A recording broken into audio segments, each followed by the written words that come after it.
ಇವತ್ತಿನ ರೀಡಿಂಗ್ ಅಲ್ಲಿ ನಿಮ್ಮ ಪರ್ಸನ್ ಅವರು ಮತ್ತೆ ನಿಮ್ಮ ಹತ್ರ ಬರೋ ಚಾನ್ಸ್ ಇದೆಯಾ ಅನ್ನೋದನ್ನ ಚೆಕ್ ಮಾಡೋಣ. ಇದೊಂದು ಜನರಲ್ ರೀಡಿಂಗ್ ಆಗಿರುತ್ತೆ. ನಿಮಗೆ ರೆಸೊನೇಟ್ ಆದ್ರೆ ಮಾತ್ರ ಈ ಒಂದು ರೀಡಿಂಗ್ ನ ವಾಚ್ ಮಾಡ್ಲಿಕ್ಕೆ ಕಂಟಿನ್ಯೂ ಮಾಡಿ. ಅದರ್ವೈಸ್ ನೀವು ಪರ್ಸನಲ್ ರೀಡಿಂಗ್ ನ ಬುಕ್ ಮಾಡ್ಕೊಳ್ಳಿ. Okay, so personal reading book ಮಾಡ್ಕೊಳ್ಳೋರು ಆದಷ್ಟು ವಾಟ್ಸಪ್ ಮಾಡಿ ನಮಸ್ತೆ ಅಂತ ಮೆಸೇಜ್ ಮಾಡಿ ರೀಡಿಂಗ್ ನ ಬುಕ್ ಮಾಡ್ಕೊಳ್ಬಹುದು. ಓಕೆ, ಯಾರೆಲ್ಲ ಇನ್ಸ್ಟಾಗ್ರಾಮ್ನ ಫಾಲೋ ಮಾಡ್ತಾ ಇದ್ದೀರಾ, ಥ್ಯಾಂಕ್ ಯು ಸೋ ಮಚ್.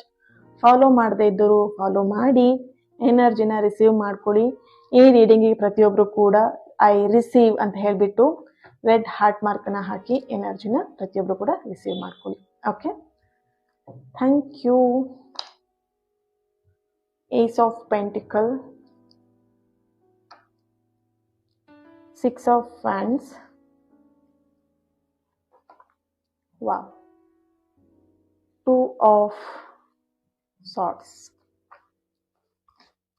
ಇನ್ನೊಂದು ಕಾರ್ಡ್ ತೆಗೆಯೋಣ.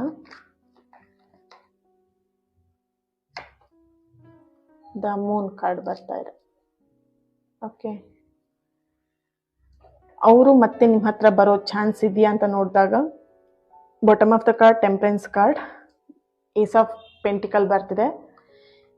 ಅವರ ಪರಿಸ್ಥಿತಿ ಇಲ್ಲಿ ಎಲ್ಲೋ ಒಂದ್ ಕಡೆ ವಾಪಸ್ ಬರ್ಬೇಕು ಅಂತ ಅವ್ರ ಮನ್ಸಲ್ಲಿ ಅನ್ಸಿದ್ರು ಕೂಡ ಅವ್ರ ಪರಿಸ್ಥಿತಿ ಎಲ್ಲೋ ಒಂದ್ ಕಡೆ ನೆಗೆಟಿವ್ ಆಗಿದೆ.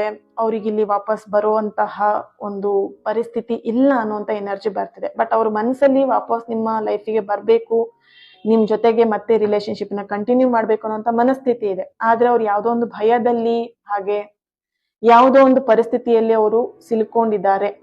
ಅಂಡ್ ಇಲ್ಲಿ ಎನರ್ಜಿ ಕನೆಕ್ಟ್ ಮಾಡಿದಾಗ, ನಿಮ್ಮ ಪರ್ಸನ್ ಎನರ್ಜಿಯಲ್ಲಿ ಕನೆಕ್ಟ್ ಮಾಡಿದಾಗ ನಿಮ್ಮ ಒಂದು ಪ್ರೀತಿಯ ಒಂದು ರಿಲೇಶನ್ಶಿಪ್ಪಿನ ವಿಷಯ ನಿಮ್ಮ ಪರ್ಸನ್ ಮನೆಗೆ ಗೊತ್ತಾಗಿದೆ, ಅವರ ಪೇರೆಂಟ್ಸ್ಗೆ ಗೊತ್ತಾಗಿದೆ, ಅಂಡ್ ಇಲ್ಲಿ ಅವ್ರ ಫ್ಯಾಮಿಲಿ ಎಲ್ಲರಿಗೂ ಕೂಡ ಗೊತ್ತಾಗಿದೆ. ಸೊ ಹಾಗಾಗಿ ಇಲ್ಲಿ ಕ್ಯಾಸ್ಟ್ ಕೂಡ ಇಬ್ಬರದ್ದು ಸಪರೇಟ್ ಬೇರೆ ಬೇರೆ ಇರಬಹುದು. ಹಾಗಾಗಿ ನಿಮ್ಮ ಸಪರೇಷನ್ ನ ಮಾಡೋದಕ್ಕೆ, ನಿಮ್ಮಿಬ್ಬರನ್ನ ದೂರ ಮಾಡೋದಕ್ಕೆ ಎಲ್ಲೋ ಒಂದ್ ಕಡೆ ಕಾರಣ ಆಗಿದೆ ಅನ್ನೋಂತ ಒಂದು ಎನರ್ಜಿ ಬರ್ತಿದೆ ಇಲ್ಲಿ. ಓಕೆ, ಸೊ ಅವ್ರು ಮತ್ತೆ ನಿಮ್ ಹತ್ರ ಬರೋ ಚಾನ್ಸ್ ಇದೆ ಅಂತ ನೋಡಿದಾಗ 6 of fans and 4 of pentacle ಇದೆ. ಅದೇನೇ ಪ್ರಾಬ್ಲಮ್ ಅಡ್ಡಿಗಳು ಇದ್ರೂ ಕೂಡ ನಿಮ್ಮ ಪ್ರೀತಿಯಲ್ಲಿ ಅದೆಲ್ಲದೂ ಕೂಡ ಆದಷ್ಟು ಬೇಗ ನಿವಾರಣೆ ಆಗತ್ತೆ. ಅವರು ಮತ್ತೆ ನಿಮ್ಮ ಲೈಫಿಗೆ ಬರ್ತಾರೆ, ಬಟ್ ತಡ ಆಗಿ ಬರಬಹುದು. ಆಫ್ಟರ್ ಕೆಲವೊಬ್ಬರಿಗೆ 2 ಮಂತ್ಸ್ ತೋರಿಸ್ತಿದೆ, ಕೆಲವೊಬ್ಬರಿಗೆ 6 ಮಂತ್ ತೋರಿಸ್ತಾ ಇದೆ, ಕೆಲವೊಬ್ಬರಿಗೆ 6 ವೀಕ್ಸ್ ತೋರಿಸ್ತಾ ಇದೆ.